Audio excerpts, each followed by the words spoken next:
আমি সাইফুল হক, আমি ঢাকা 12 আসনের প্রিয়ভাজন ভোটার এবং জনগণ। আমি আপনাদেরকে শুভেচ্ছা দিই এবং সালাম জানাই। আসসালামু আলাইকুম। আপনারা জানেন যে নির্বাচন আর মাত্র হাতে গোনা কয়েকটা দিন। ইতিমধ্যে কোনো প্রার্থী আমরা দেখছি কেউ দলছুট, কেউ বহিষ্কৃত, দেখছি নানাভাবে তারা ভোটারদেরকে কোথাও কথার হুমকি, ভয়ভীতি দেখানোর তারা একটা উদ্যোগ আমি লক্ষ্য করেছি। ইতিমধ্যে নির্বাচন কমিশন, আইন শৃঙ্খলা রক্ষাকারী বাহিনীর ব্যাপারে আমরা দৃষ্টি আকর্ষণ করেছি। আমি বিশ্বাস রাখতে চাই 12 আসনে যে সচেতন ভোটাররা তারা নিশ্চয়ই কোনো ভয়ভীতি, কোনো চাপের কাছে তারা নিশ্চয়ই তোমরা নথি স্বীকার করবেন না।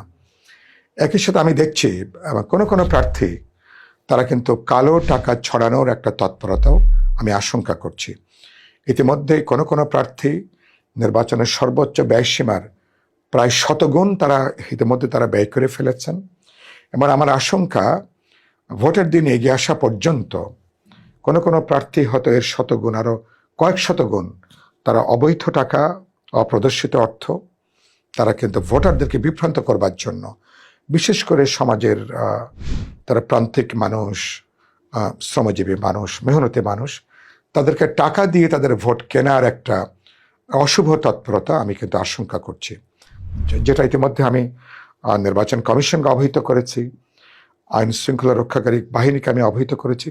আমি বিশ্বাস করতে চাই মানুষ এবার জুলাই অভ্যুত্থানের পরে মানুষের যে চেতনা, মানুষের যে মেজাজ, মানুষ এবার একদিকে যেমন কোনো ভয়ভীতির কাছে আত্মসমর্পণ করবে না, একই সাথে কোনো কালো টাকার কাছে মানুষ নিশ্চয়ই এবার তাকে জিম্মি করবেন না।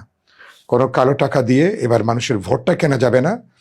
এবং আমি ভোটারদেরকে অবশ্যই আমি এই আস্থা রাখতে চাই, কোনো 500, 1000, 2000 টাকার কাছে নিশ্চয়ই আপনারা আগামী 5 বছরের জন্য আপনার ভোট আপনাদের পবিত্র আমানত, এই আমানত কোনোভাবে নিশ্চয়ই আপনারা বিক্রি করবেন না।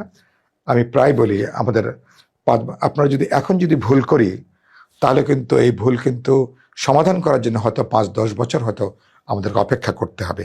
আমি আশা করি চাপ, হুমকি, প্রলোভন, কালো টাকার মোহ এটাকে এড়িয়ে আমাদের ভোটাররা সচেতনভাবে ঢাকা 12-তে বিএনপি জোটের প্রার্থী হিসাবে, বিপ্লবী ওয়ার্কার্স পার্টির প্রার্থী হিসাবে আমাকে আপনার কোদাল মার্কায় বিজয়ী করবেন এবং একটা আদর্শ নীতিনিষ্ঠার পক্ষে অবস্থান নেবেন এবং ঢাকা 12 আসনের জাতীয় সংসদে আপনারা আমাকে আপনাদের ভয়েস বা আপনাদের কণ্ঠস্বর হওয়ার সুযোগ আপনারা প্রদান করবেন। আসসালামু আলাইকুম।